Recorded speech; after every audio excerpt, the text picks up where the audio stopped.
First question, number 23 on the homework today, actually deals with projection vectors and finding how to express a projection vector in component form.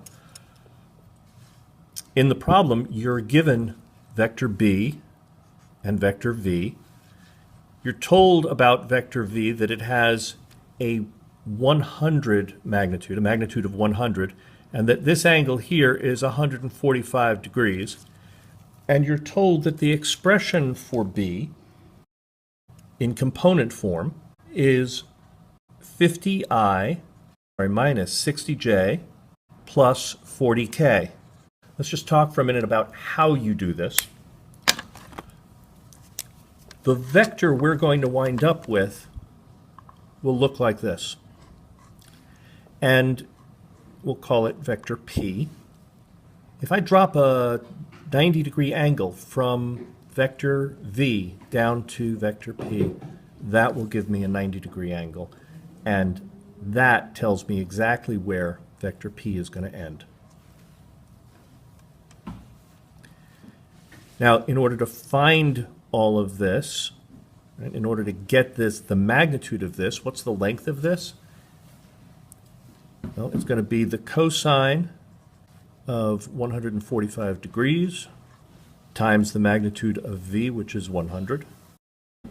That works out like this, and so we have the magnitude of P. I'm going to call it 82.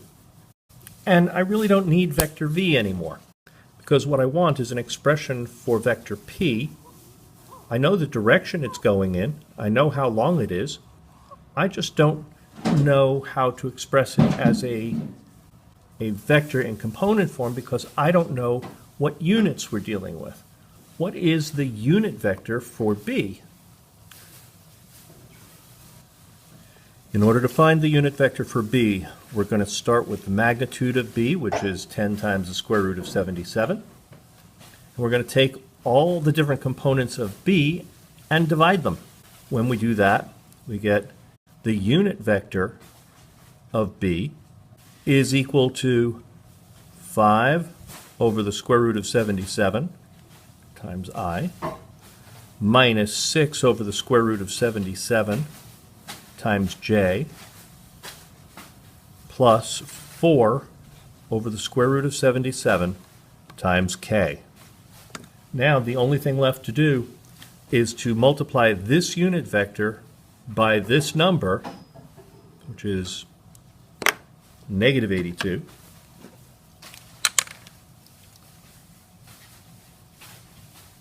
Right, that's what we came up with.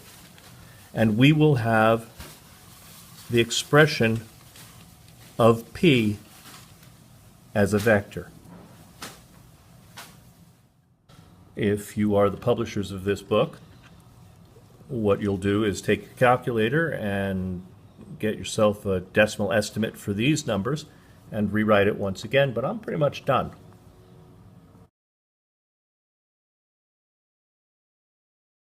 For number 27, you're given two equations to use as techniques for formulas for scalar and vector projections. And then you're asked to go ahead and find each of them for number 27. You're projecting R onto S. You're given R and S, and you're given them in component form. And what you need to do is find the dot product of those and divide it by the magnitude of S in order to get the scalar projection, and then you have to multiply that essentially by the unit vector of S, and right, this is what happens.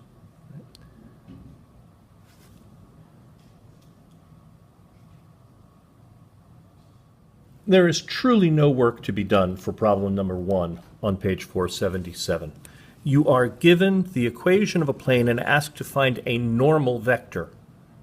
Actually asked to find one in one direction and another in the other direction. Well, in order to find the equation of a plane, you wind up using the normal vector anyway, and these are the coefficients for the unit vectors in those particular directions. So this is an expression for one normal vector to this plane, and then if I multiply that by -1, it gives me the normal vector in the opposite direction. In problem number 3, you are given a normal vector and asked to find the equation of a plane that goes through a given point. Well, part of the process for finding the equation is taking these coefficients and using them as the coefficients for x, y, and z. Now, the problem is we don't know what goes here. But if we want to get the whole equation, we've got to take the point and plug those values in here in order to make sure that this point will be on that plane.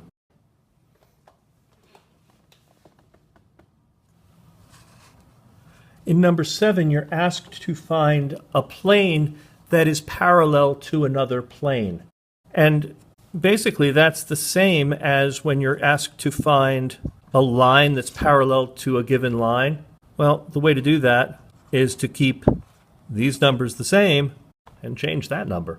The slope will still be the same, only the y-intercept is different. Well, the same thing is going to be true for planes. This is the plane that we want it to be parallel to. And this is the number we're going to change. So let's get rid of that.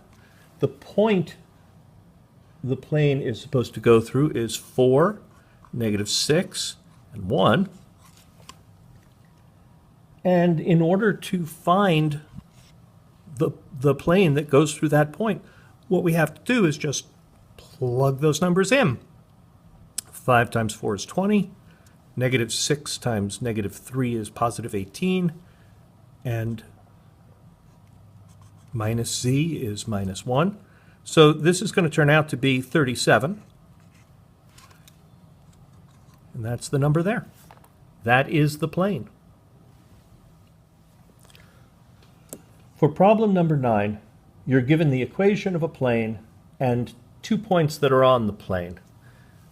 The idea that the 2 points are on the plane means that when we plug the coordinates of those points into the equation, it'll work.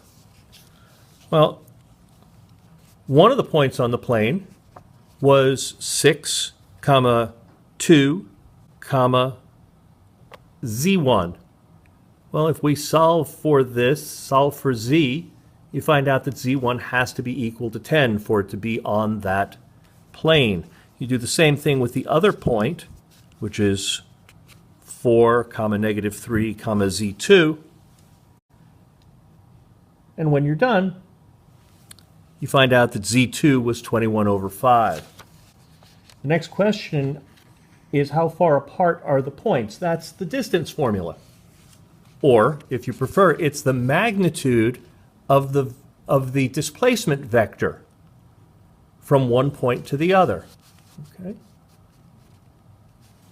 And when you take those coordinates and plug them into the distance formula, you wind up with about 8, 7.9. And then the question is, what is the y-intercept? And that means, what is the value of y when the other two are 0? This is what you wind up with.